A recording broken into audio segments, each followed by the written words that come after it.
Hello guys, स्वागत है आपका आपके चैनल टारगेट प्लस पर। और मैं आप सभी का स्वागत करता हूँ। बेटा आई होप आप अच्छे से पढ़ रहे होंगे, मेहनत कर रहे होंगे। और जो सीटेट का पेपर बेटा होना है 20 अगस्त को, उसके लिए आगाज भरी क्लास यानी सीडीपी को लेकर के एक वीडियो नया आ चुका है आपका बेटा। जो प्रैक्टिस पेपर में लेकर के आया हूँ उसमें काफ़ी हमारा 2013, 14 और 15 के जो क्वेश्चंस मैंने शामिल किए हैं उन क्वेश्चंस को मैं लेकर के आया हूँ बेटा आपके सामने। तो आप वाकई इनको अगर करेंगे तो आपको लगेगा कि वाकई हम कर रहे हैं। और जो बच्चे हमारे एस्टेट में जा रहे हैं, एस्टेट के लिए मैं बता दूं बेटा, वो भी इसको लगा करके देख सकते हैं, इसको पढ़ सकते हैं, समझ सकते हैं, क्योंकि टॉपिक आपका वही रहना है और सीडीपी जो है दोनों में कॉमन है। तो जो बच्चे हमारे चैनल पर पहली बार आए हैं, चैनल को सब्सक्राइब कर लीजिएगा, वीडियो को लाइक कर दीजिएगा और बेल आइकन को प्रेस कर दीजिएगा। तो प्यारे स्टूडेंट्स जितने भी आप हैं सभी तैयारी कर रहे हैं, मन पर बोझिल तो चल ही रहा है, सबको समझ आ रहा है कि सुप्रीम कोर्ट के माध्यम से जो आपके सामने फैसला आया है वो वाकई दुख देने वाला है, वाकई दर्द दिल कह सकता हूं मैं उसको, क्योंकि किसी ने जरा भी नहीं सोची कि एटलीस्ट बीएड वालों के ऊपर बीतेगी क्या।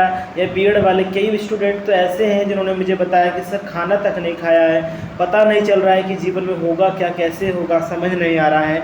इतने मजबूरियों के साथ बीएड किया था, इतने मजबूरियों के साथ आगे बढ़े थे कि अब हम पीआरटी को तैयारी कर रहे थे और अब पीआरटी में हमें ये चीज़ मिला, तो अब कुछ रास्ता नज़र नहीं आता, अंधेरा ही अंधेरा है। लेकिन मैं कहता हूँ कि अंधेरों से ही उजाले की चमक निकलेगी अगर आप तैयारी अपनी बरकरार रखते हैं।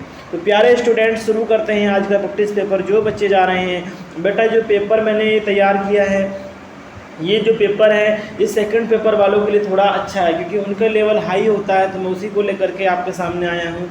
जो बच्चे हमारे सीटेट पेपर सेकंड देने जा रहे हैं उनके लिए तो 100% श्योरली है कि ये क्वेश्चंस उनके लिए बहुत सूटेबल रहेंगे। और पीआरटी वालों के लिए थोड़ा सा लेवल हाई है, थोड़ा सा लेवल हाई है क्योंकि ये पेपर सेकंड वालों के लिए मैंने प्रैक्टिस पेपर तैयार किया है। तो प्यारे स्टूडेंट शुरू करते हैं। अगर आप चाहते हैं कि आपका स्कोर अच्छा हो, सीडीपी बढ़िया बने, तो मैं तो यही कहूँगा प्यारे बच्चों कि आप अच्छे से तैयारी करिएगा, मन लगा के पढ़िएगा, वही होगा जो मंजूर खुदा होगा। अब अपने मन से सोचने से क्या होता है, क्योंकि होए वही जो राम रची राखा, जो राम ने रचा है होना वही है। तो शुरुआत पहले क्वेश्चन से करते हैं, आज के सेशन की आगाज़ करते हैं बेटा। क्वेश्चंस को आपको समझना है, क्वेश्चन को आपको पढ़ना है, पढ़ने के बाद 4 ऑप्शन अच्छे से पढ़ने हैं, फिर आंसर सही क्या हो सकता है तो वो आपके लिए सही आंसर होगा। तो क्वेश्चन नंबर 1 आ जाता है बेटा कि योग्यता व योग्यता समूहीकरण। योग्यता व योग्यता समूहीकरण में कि परिक्षेपीय में निम्नलिखित में कौन सा कथन सत्य है। बेटा योग्यता व योग्यता समूहीकरण दोनों की दोनों अलग चीज़ें हैं। योग्यता एक अलग चीज़ है और योग्यता समूहीकरण एक अलग चीज़ है। बेटा किसी के बौद्धिक स्तर और दूसरे में उच्च बौद्धिक स्तर के लोगों का एकत्रीकरण, मान लीजिए कोई हमारा एक बुद्धि का लेवल अगर हम लेते हैं, कुछ उच्च बुद्धि के लोग, कुछ निम्न बुद्धि के लोग हैं, तो एक तरीके से वो शिक्षण क्षेत्र में हमारा लाभकारी होता है। इससे केवल विद्यार्थी समूह को ही लाभ नहीं मिलता बल्कि शिक्षकों को भी इससे लाभ मिलता है, समझ रहे हो ना। तो इसमें क्या बोला गया है कि सत्य कथन, छात्र अहिष्णु होते हैं, वह भेदों को स्वीकार नहीं करते, पहला ऑप्शन आपको दिया है। दूसरा, विभिन्न योग्यता वाले समूह को ग्रहण करने के लिए अध्यापकों को बहुस्तरीय शिक्षण को अपनाना चाहिए, ये दूसरा ऑप्शन दिया है। तीसरा दिया है, विद्यार्थी समूह में बेहतर सीखते हैं, आबाद व प्रभावी शिक्षण हेतु कक्षा को समरूपी होना चाहिए। बेटा आप जितने भी हैं हमारे फ्रेंड्स, जितने भी तैयारी कर रहे हैं, क्वेश्चन में कहा क्या है कि योग्यता व योग्यता समूहीकरण के लिए कौन सी बात सत्य हो सकती है। तो मैं आपको कहूँगा कि इसमें छात्र जो हैं वो सहिष्णु होते हैं, ना कि असहिष्णु होते हैं, और वे भेदों को स्वीकार करते हैं, ऐसी बात नहीं है। तो ये ऑप्शन तो हो नहीं सकता, ये ऑप्शन आपका गलत हो जाएगा, ठीक है। उसके बाद कह रहा है कि विभिन्न योग्यता वाले समूह को ग्रहण करने के लिए अध्यापक को बहुस्तरीय शिक्षण को बिल्कुल क्योंकि जो अलग अलग योग्यता वाले बच्चे हैं उनके लिए हमें अपनाना चाहिए। तो ऑप्शन नंबर 2 करेक्ट हो जाएगा। समूह में अच्छा कैसे सीख लेंगे, एक बच्चा तो कम पढ़ना जानता है, एक बच्चा अच्छा पढ़ना जानता है, आप कह रहे हो कि उसको समूह में से तो बेहतर सिखा सकते हैं, ऐसा नहीं हो सकता, ठीक है, अलग अलग होता है। आबाद व प्रभावी शिक्षण नहीं, जी बिल्कुल भी नहीं होगा ये भी। तो कुल मिलाकर के आपका ऑप्शन नंबर 2 रहेगा। तो स्टूडेंट्स जितने भी हमारे फ्रेंड्स वो देख रहे हैं इसको, तो आप देख सकते हैं ऑप्शन नंबर 2 आपका करेक्ट हो जाएगा। नेक्स्ट क्वेश्चन आता है क्वेश्चन नंबर 2, और क्वेश्चन नंबर 2 में आपका आता है निम्नलिखित में से कौन सा कथन सत्य है। रचनात्मक आकलन का मुख्य उद्देश्य विद्यार्थी की उपलब्धि का श्रेणीकरण होता है। देखिए, आप रचनात्मक आकलन कर रहे हैं, बच्चे के बारे में रचनात्मक चीज़ें जान रहे हो, तो आप विद्यार्थी की उपलब्धि का श्रेणीकरण नहीं कर सकते। रचनात्मक आकलन समय समय पर शिक्षार्थियों को विकास के सार पर प्रस्तुत करता है। जो रचनात्मक आकलन होता है वो समय समय पर शिक्षार्थी जो होते हैं हमारे विकास का नहीं जी, रचनात्मक आकलन आपका सार नहीं बता सकता, ये ध्यान रखें। रचनात्मक आकलन कभी कभी संकलनात्मक हो सकता है, इसी प्रकार विपरीत संकलनात्मक रचनात्मक भी हो सकता है। ये बात सत्य है, क्योंकि जो रचनात्मक आकलन होता है बेटा वो कभी कभी संकलनात्मक हो सकता है, क्योंकि हो सकता है आपने कोई चीज़ संकलन की हो और उससे आपका रचना पता चल जाए, किसी बच्चे के बारे में जानकारी लग जाए, कोई आपने रचनात्मक कार्य बच्चे से कराएं और वो आप उसे संकलन कर लें तो वो संकलनात्मक भी हो सकता है। ठीक है, ऑप्शन नंबर 4 भी आपका गलत है, थर्ड ऑप्शन आपका करेक्ट है। बहुत बढ़िया, बहुत बढ़िया। चलिए आगे चलते हैं। जो बच्चे ऑफलाइन वाले हैं वो क्वेश्चन को ध्यान से देखेंगे, ऑनलाइन वाले बच्चे ऑनलाइन वाली चीज़ों को समझेंगे। ठीक है, ध्यान से आप लोग क्वेश्चन को लगाया करें। ठीक है भाई, बहुत बढ़िया, बहुत बढ़िया। अगला क्वेश्चन चलते हैं, सेशन को लेकर के आगे बढ़ते हैं बहुत जल्दी, बहुत जल्दी। अगला क्वेश्चन देखते हैं। एक अध्यापक अध्यापिका विद्यार्थियों को किसी विषय की अपनी अवबोधनात्मकता को प्रतिबिंबित करते हुए संकलनात्मक मानचित्र का निर्माण करने को कहता है। तो वो एक अध्यापक है, वो क्या कर रहा है, एक अध्यापक है बेटा, वो विषय से अवबोधन के लिए एक मैप के लिए कहता है, मैप के लिए कहता है बच्चे से।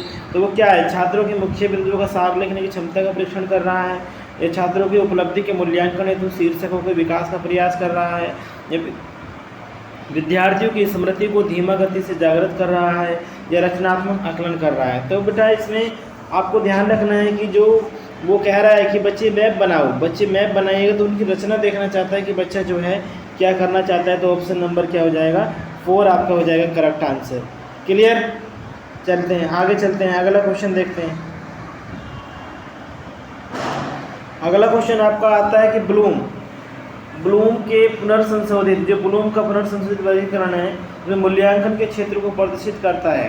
तो ब्लूम का जो वर्गीकरण वो शिक्षा व्यवस्था के अंतर्गत ही आता है। ठीक है, तो उसमें क्या करता है, वो आंकड़ों की प्रासंगिकता का मूल्यांकन करता है, उसमें वस्तुओं के श्रेणीकरण हेतु एक नूतन पद्धति का निर्माण करता है, आंकड़ों का प्रयोग करते हुए ग्राफ अथवा चार्ट का निर्माण करता है, या एक समाधान तार्किक सुसंगतता का परीक्षण करता है।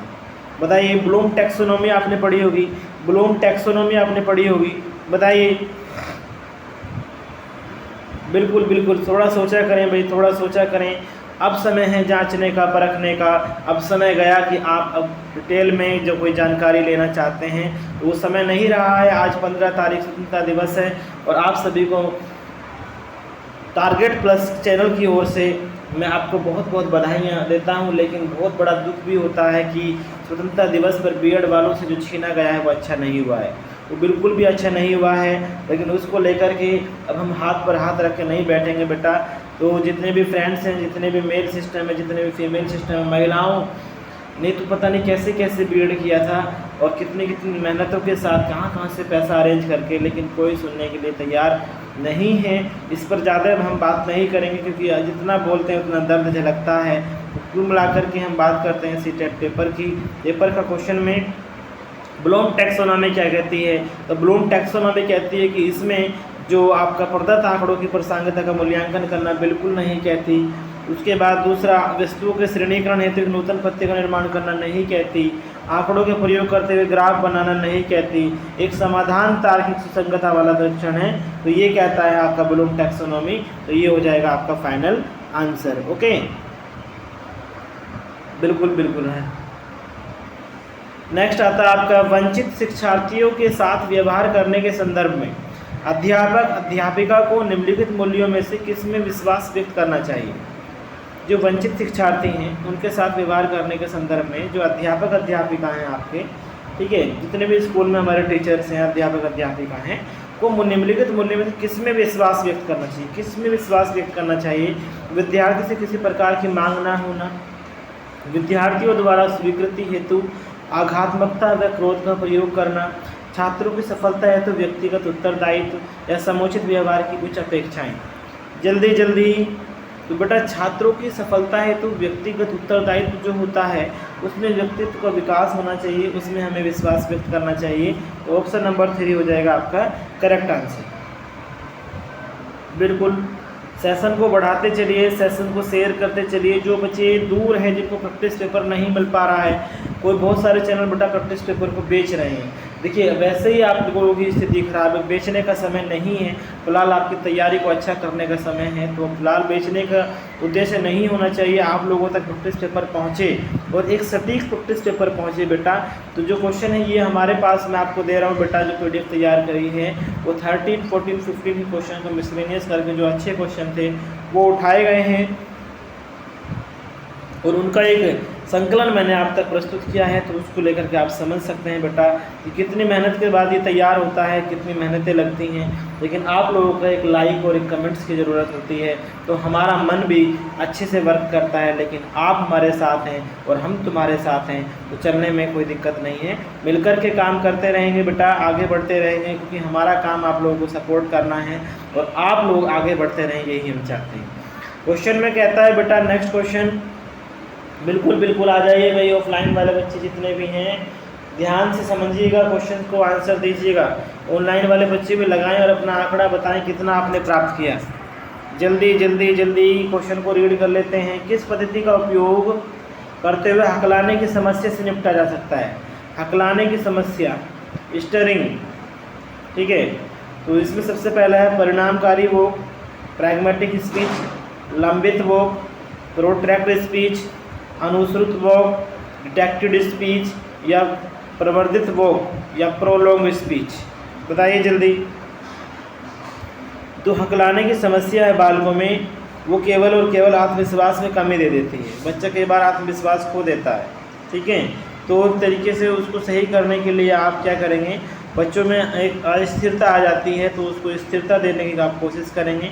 तो विशेष शब्दों का बार बार उच्चारण करवाएंगे कि आप एक शब्द को बार बार बोलिएगा ताकि हकलाना उसका कम हो जाए। यानी आप प्रोलॉन्ग स्पीच कराएंगे, आप प्रवर्धित वोक कराएंगे कि बच्चा जो है वो स्पीच करे और बार बार बोलेगा तो उसका जो हकलानापन है वो उसका कम हो सकता है। समझ रहे हैं? बहुत बढ़िया, बहुत सुंदर भाई, बहुत सुंदर। आगे चलते हैं, आगे बढ़ते चलो, कदम बढ़ाते चलो, ठीक है। अगला क्वेश्चन, सीखने में आसक्त बच्चों के संदर्भ में तत्काल संबद्धता प्रदान करना, सहयोग पर बल देना तथा गैर अधिगमनात्मक तकनीकी जैसे तत्काल सूचनात्मक, बुद्धिपूर्वक गवेषणा तथा सामग्री प्रवर्धन का उत्तोलन निम्नलिखित में किसके प्रारूप से संबंधित है? जो सीखने में आसक्त बच्चे हैं, जो सीख नहीं पा रहे हैं, उनके बारे में बातें कर रहे हैं। तो कौन सी चीज़ें आपके इसमें आएंगी भाई? कौन सी? चाहे उपचारात्मक प्रत्युच्चर में हो सकता है, वो बिल्कुल नहीं हो सकता। अधिगम का सार्वभौमिक प्रारूप नहीं है जी। हाँ, ये एम्बेडेड लर्निंग, सहग्रंथित अधिगम हो सकता है, ठीक है, सहग्रंथित अधिगम हो सकता है। आंसर आपका ऑप्शन नंबर 3। बेटा कुछ बातें होती हैं याद रखने की, तो आप उन बातों को याद रखें। आप खुद भी देख रहे हो क्वेश्चन वाकई आपको माइंड को टच करेंगे। क्वेश्चन लगेगा आपको कि यार ये कहाँ से आ गया, लेकिन क्वेश्चन आया कहीं से नहीं है। क्वेश्चन प्रैक्टिस पेपर है, क्वेश्चन आप तैयारी अगर कर रहे हैं तो ज़रूर सुन लीजिएगा, समझ लीजिएगा और कुछ चीज़ें याद रख लीजिएगा, ठीक है। क्वेश्चन बहुत सारे रिपीट होंगे आपके पेपर में अगर आप देखोगे तो बेटा। उसके बाद नेक्स्ट क्वेश्चन पर हम आते हैं और नेक्स्ट क्वेश्चन हमारा आज का जो है इस तरीके से थोड़ा सा ब्लर हो रहा है, ठीक है। आप ध्यान रखेंगे बेटा, हो जाता है कई बार।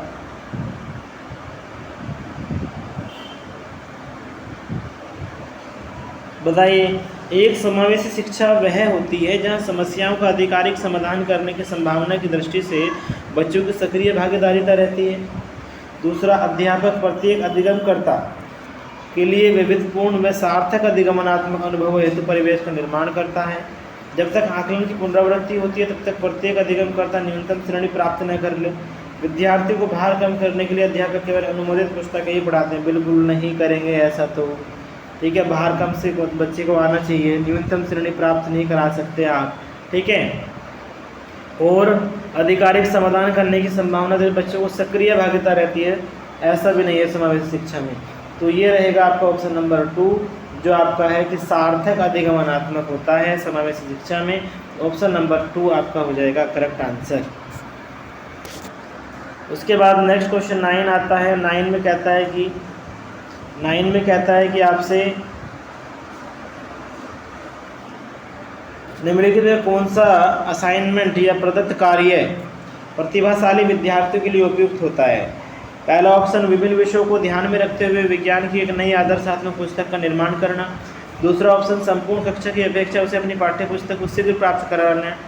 तीसरा ऑप्शन है अन्य विद्यार्थियों की तुलना में समान प्रकार के परंतु अपेक्षाकृत अधिगम अभ्यास। और चौथा क्वेश्चन कहता है उससे अपने समवयस्क साथियों को अनुशिक्षण देने के लिए कहना ताकि उसकी शक्तियों को एक दिशा मिल सके, एक वो अपने आप में व्यस्त रह सके। ऑप्शन नंबर 1 रहेगा करेक्ट आंसर कि विभिन्न विषयों को ध्यान में रखते हुए विज्ञान की नई आदर्शात्मक पुस्तक का निर्माण करना, ये एक असाइनमेंट का सही उपयुक्त विषय रहेगा प्रतिभाशाली विद्यार्थी के लिए। ये आपका प्रतिभाशाली विद्यार्थी के लिए नहीं रहेगा। ठीक है,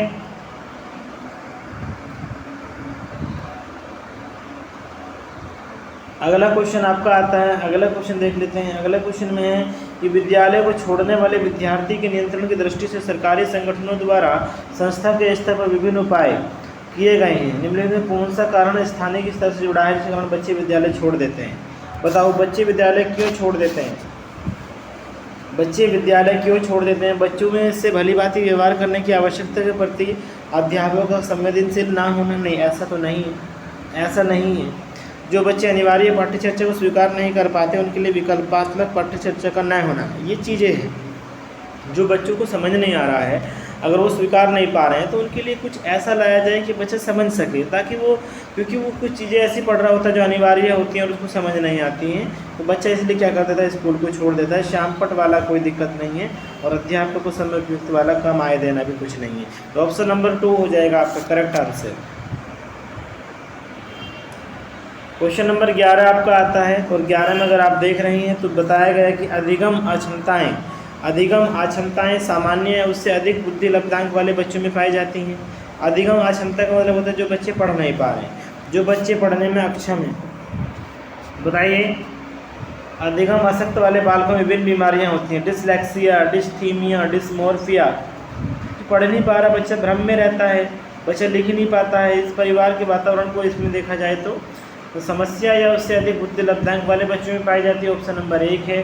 समय व हस्तक्षेप के स्वरूप की अपेक्षा करते हुए वे अपरिवर्तनशील नहीं होती है। वस्तुपरक तथ्य तथा संस्कृति की उनमें कोई भूमिका नहीं है, या पठन अक्षमता के पर्याय है।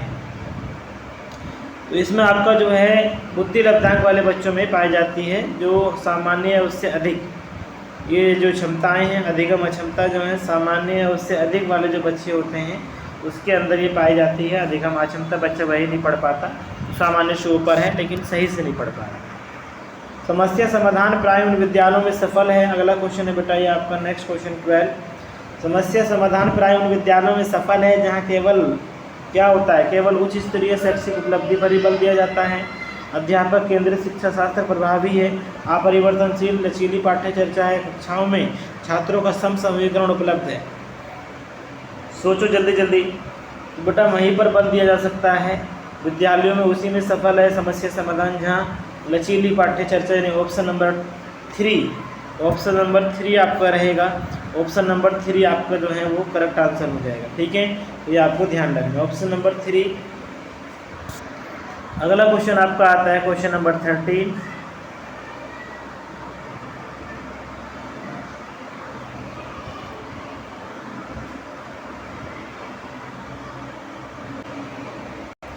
तो इसमें नेक्स्ट आता है आपका संज्ञानात्मक प्रशिक्षुता तथा शैक्षिक संवाद। इसमें क्या होता है बेटा कि जो संज्ञानात्मकता प्रशिक्षुता है तथा शैक्षिक संवाद में पाठ्य सामग्री के सुव्यवस्थित संगठन में बल देते हैं, या आपका जो है एक तरीके से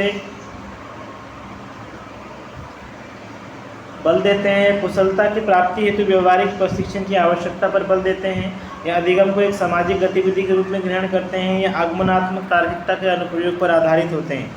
जल्दी जल्दी सोचिए भाई, जल्दी जल्दी। संज्ञानात्मक प्रशिक्षुता तो अधिगम को एक सामाजिक गतिविधि का रूप धारण करते हैं। अधिगम को एक सामाजिक गतिविधि, जल्दी जल्दी करेंगे, समय को बचाएंगे भाई, समय को भी बचाना है। ठीक है, इसके बाद नेक्स्ट क्वेश्चन इसमें आता है, जो अध्यापक अध्यापिका अपनी त्रुटियों से सुधार करना चाहते हैं उनके लिए कौन सा सही मार्ग होगा। ठीक है, कौन सा सही मार्ग होगा। तो पहला ऑप्शन दिया है, उन त्रुटियों को संशोधन करना चाहिए जो सामान्य अर्थ व अवबोधनात्मक में हस्तक्षेप करती हैं। ये बात सही लग रही है। ठीक है, अगर त्रुटि संशोधन प्रक्रिया बच्चों को क्षुब्ध कर दे तो उन्हें संशोधन अच्छा बिल्कुल क्यों नहीं करना चाहिए, करना चाहिए। अब से अपने विद्यार्थियों की प्रत्येक त्रुटि का संशोधन करें। विद्यार्थी की नहीं करनी है, अपनी भी तो करनी है, अध्यापक को करनी है। उसे बार बार की जाने वाली सामान्य त्रुटि की अपेक्षा कम बार नहीं, सभी को हमें तो करना है। ठीक, तो कुल मिला के ऑप्शन नंबर 1 हो जाता है करेक्ट आंसर, और यही रहेगा आपका option number 1 correct. Question number 15 आपका आता है कि निम्नलिखित में से कौन सा कौशल भावात्मक बुद्धि से संबंध नहीं है।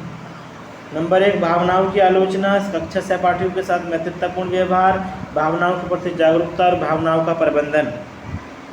देखिए, इसमें बताया है कौशल भावात्मकता। कौशल भावात्मकता जो आती है आपकी ऑप्शन नंबर 1 भावनाओं की आलोचना है। भावनाओं की आलोचना आपका क्या हो जाएगा, करेक्ट आंसर हो जाएगा। ठीक है, क्वेश्चन नंबर 16 आपका आता है कि आकलन की प्रक्रिया के दौरान देविका की उत्तेजना ऊर्जापूर्ण होती है। आकलन प्रक्रिया के दौरान देविका की उत्तेजना ऊर्जापूर्ण होती है जबकि राजेश की उत्तेजना अनुत्साही। उन दोनों के भावात्मक अनुभवों का अंतर किससे संबंधित है, बताइए। देखो, देविका और राजेश दोनों अलग अलग मानसिक स्तर के हैं और दोनों के मूल्यांकन के दौरान अलग अलग चीज़ें पाई जा रही हैं, समझ रहे हो। तो इसमें आकलन करते समय कुछ हमें बातों का ध्यान रखना पड़ेगा क्योंकि प्रगतिकरण को दिखाता है। ठीक है, तो क्या होगा बताइए, अनुकूलन का स्तर, उनके अनुकूलन के स्तर को हम देखेंगे। ठीक है, विचारों का महत्व, भावनाओं की पराकाष्ठा समांतराल नहीं होगा। ठीक है, अगला क्वेश्चन आता है 17, सरकार ने प्राथमिक विद्यालयों के लिए माध्याह्न भोजन योजना प्रारंभ की है। बिल्कुल सही बात है, मिड डे मील। तो कौन सा अभिप्रेरणात्मक सिद्धांत इस योजना के समर्थन करता है।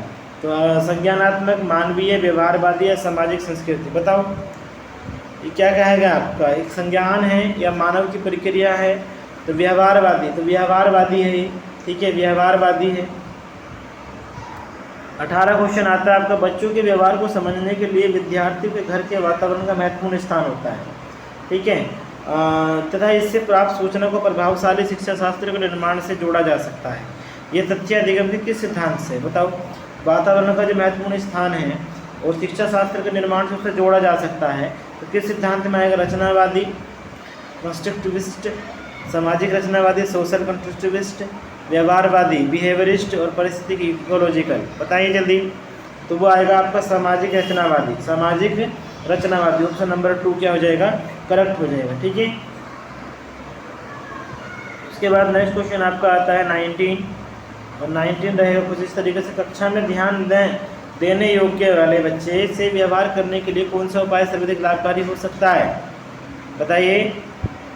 बच्चे को खड़े कर रहने की अनुमति, आप बच्चे को दंड दे रहे हो, गलत बात है। उनके बीच उन्हें अवकाश देना, बिल्कुल गलत बात, अवकाश देना ही नहीं है। बच्चे को डांटना और झपटना बिल्कुल नहीं कर सकते आप। बच्चों को उस जगह बैठाना जहाँ उसका एक तरीके ध्यान भंग हो, बिल्कुल सही बात है। बच्चे का ध्यान तो टीचर ही रखेगा। जी जी, बिल्कुल बिल्कुल, बहुत बढ़िया भाई, बहुत बढ़िया। बच्चे समझदार हो गए हैं। CD फ्रेंड्स, बहुत अच्छा आंसर आप दे रहे हैं, बहुत अच्छा आंसर आप दे रहे हैं। उसके बाद नेक्स्ट क्वेश्चन आता है, पियाजे के संज्ञानात्मक सिद्धांत के परिप्रेक्ष्य में अगर देखा जाए तो कौन सा हमारा स्पष्ट ग्राफ सही होगा। पियाजे क्या कहते हैं, पियाजे क्या कहते हैं, पियाजे क्या कहते हैं। देखिए, पियाजे कहते हैं जैसे आयु बढ़ती है विकास घटता है, ऐसा तो कभी नहीं कहा। पियाजे कहते हैं जैसे जैसे आयु बढ़ती है विकास निरंतर बढ़ता जाता है, ऐसा भी नहीं कहा।